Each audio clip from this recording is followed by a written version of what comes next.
afternoon, students. Today we are going to continue where we left in the last lecture. That is, after the discussion of page replacement algorithms, the next set of algorithm to be understood in memory allocation techniques is allocation of frames in operating system. Now, this is an important aspect of operating system as virtual memory is implemented using demand paging. Demand paging necessitates the development of page replacement algorithm and a frame allocation algorithm. Frame allocation algorithms are used if you have multiple processes. It helps to decide how many frames are to be allocated to each process. In multi-programming systems, you have to understand that what technique should be applied in order to allocate frames to the pages in demand paging system. So how do we allocate the fixed amount of free memory among the various processes? For this, I have taken up this example, just we'll talk about it. Suppose if we have 93 free frames and two processes, how many frames does each process get? The simplest case is the single user system. Considering a single user system with 128 KB of memory composed of 1 KB in size. So this system has how many frames? 128 frames. एक frame का size, एक particular memory के frame का size 1 KB है और total 128 KB हमारे पास space है, तो 128 frames are there. Out of this, we have the operating system takes 35 KB, तो leaving 93 frames for the user process. तो ये समझ में आया ना कहाँ से ये 93 फ्री फ्रेम्स आए. ठीक, तो मेरे पास टोटल 128 फ्रेम्स की जगह थी जिसमें से 35 KB, that is 35 frames, are used by the operating system area. We all know memory is divided into two sections. First is the user process operating system area, and the second is the user process area. The user process area may, after subtracting 35 from 128, we get 93. So 93 free frames are there.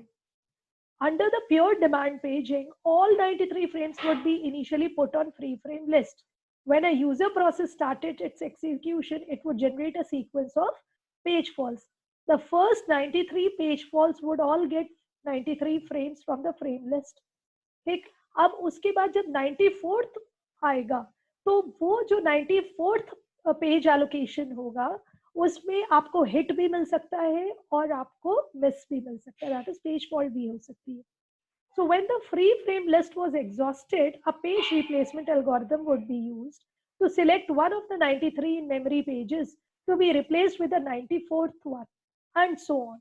So when the process terminated, the 93 frames would once again be placed on the free frame list. So there are many variations on this simple strategy. We can require that operating system allocates all its buffer and table space from the free frame list.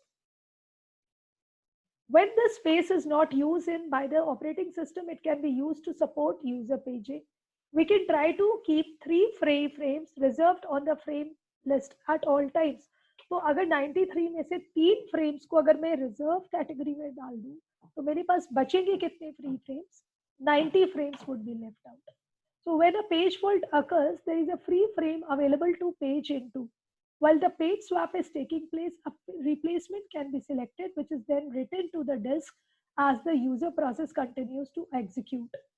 So other variants are also possible, but this strategy is clear. The user process allocates any free frame. Now, यही frame allocation technique basically those strategies per depend. There are various constraints to the strategies. You cannot allocate more than the total number of available frames. ये हमारा एक limitation है. And at least a minimum number of frames should be allocated to each process. Her process को एक minimum decided range होती है कि इतने frames तो हमें देने ही देने हैं particular process को. This constraint is supported by two reasons. First is less number of frames are allocated. There is an increase in page fault ratio, decreasing the performance of the execution of the process. अगर हम किसी एक process को उसकी requirement से कम pages frames allot करेंगे, तो जो probability of occurring of the page fault will increase. Frequency of page faults will increase, which will decrease the system performance.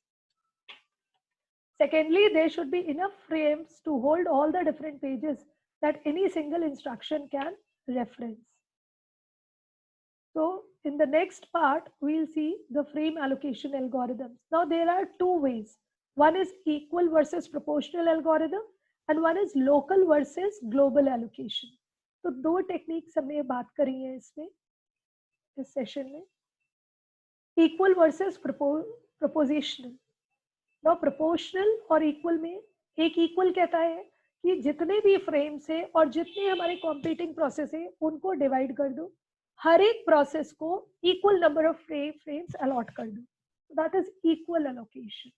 In a system with x frames, free frames की बात कर रहे हैं, and y processes. Each process gets equal. For example, total 48 frames है और 9 processes are there. 48 divided by 9 कितना आता है? 9 5s are 45. तो हर process को 5 frames मिल जाएंगे, 3 free फिर भी बचेंगे. The 3 frames which are not allocated to any process can be used as free frame buffer pool, जो reserve category वाले होते हैं.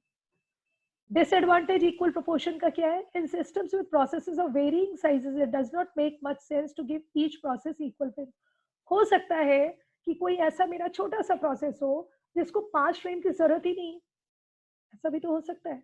तो हमें 2 में ही काम चल रहा है, तो हमने जो उसको 5 दे दिए तो 3 एक्स्ट्रा पहुंच गए.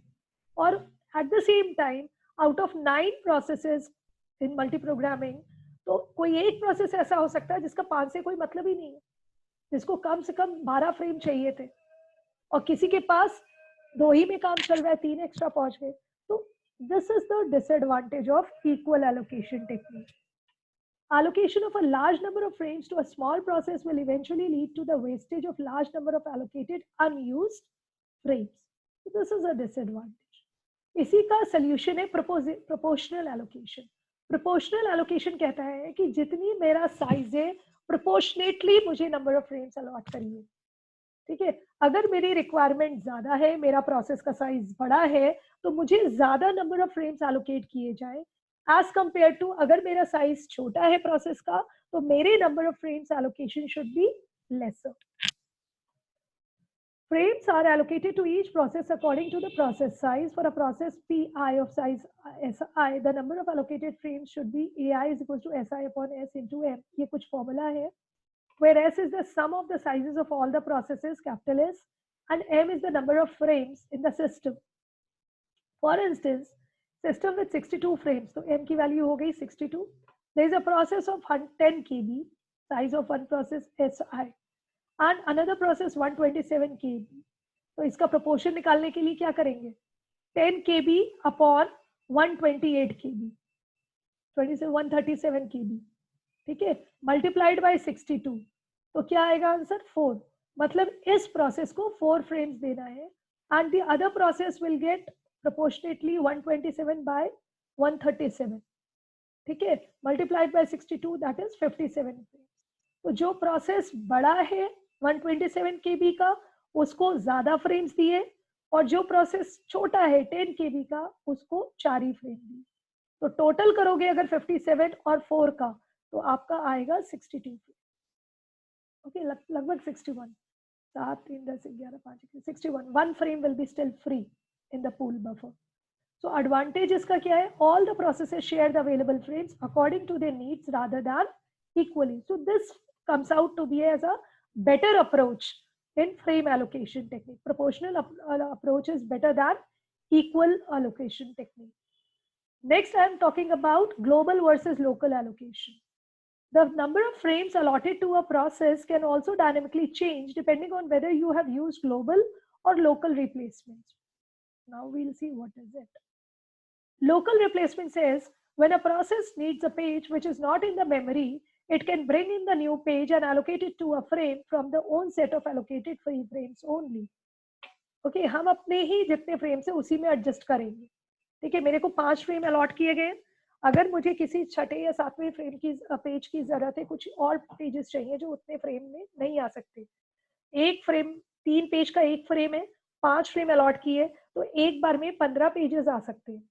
ठीक, अब मुझे 16th पेज चाहिए, तो कोई भी पेज रिप्लेसमेंट एल्गोरिदम लगा के मैं अपने उस 15 पेज की स्पेस को ही मैनेज करके और उसी में ही पेज रिप्लेसमेंट एल्गोरिदम लगाऊंगी और पेजेस को स्वैप इन स्वैप आउट करूंगी. That is local replacement. Advantage क्या है इसका? The pages in the memory for a particular process and the page fault ratio is affected by paging behavior of that process only. बाकी processes unaffected रहेंगे क्योंकि वो अपने page area frame area में काम कर रहे हैं. हमने किसी के फ्रेम को डिस्टर्ब नहीं करा है. Disadvantage: a low priority process may hinder a high priority process by not making its frames available to the high priority process. Global replacement में क्या होता है? When a process needs a page which is not in the memory, it can bring in the new page and allocate it in a frame from the set of all frames, even if that frame is currently allocated to some other process. That is, one process can take a frame from another. This is global allocation. मतलब अगर मेरे पास suppose जैसे मैंने बोला ना 20 frames थे, 4 processes थे, हर process को 5-5 फ्रेम दिया गया. मेरे 5 फ्रेम्स ऑलरेडी ऑक्यूपाइड है, मतलब 3 पेज का एक फ्रेम, 15 पेजेस मेरे हैं. मुझे 16वें पेज की जरूरत है, तो मैं अपने 15 पेजेस को डिस्टर्ब नहीं करूंगी. 5 फ्रेम्स को, छठा फ्रेम जो मैं किसी और से बोरो करूंगी और वहां पे पेज एलोकेट कर दूंगी रिप्लेस करके. So at the global level I am working. Advantage है, does not hinder the performance of the process. मेरा process के जो performance है वो रुकेगी नहीं. Hence results in a greater system throughput. Disadvantage क्या है कि page fault ratio of the process cannot be solely controlled by the process itself. The pages in the memory for a process depends on paging behavior of other processes as well. Means I'm going to disturb the working. I'm not disturbing my own process, but I may disturb the working of the other processes which are sharing my system resources. So that is a disadvantage of this approach. So by this, we have completed this topic on frame allocation technique. We have discussed two types: global versus local allocation and equal versus proportional allocation of frames.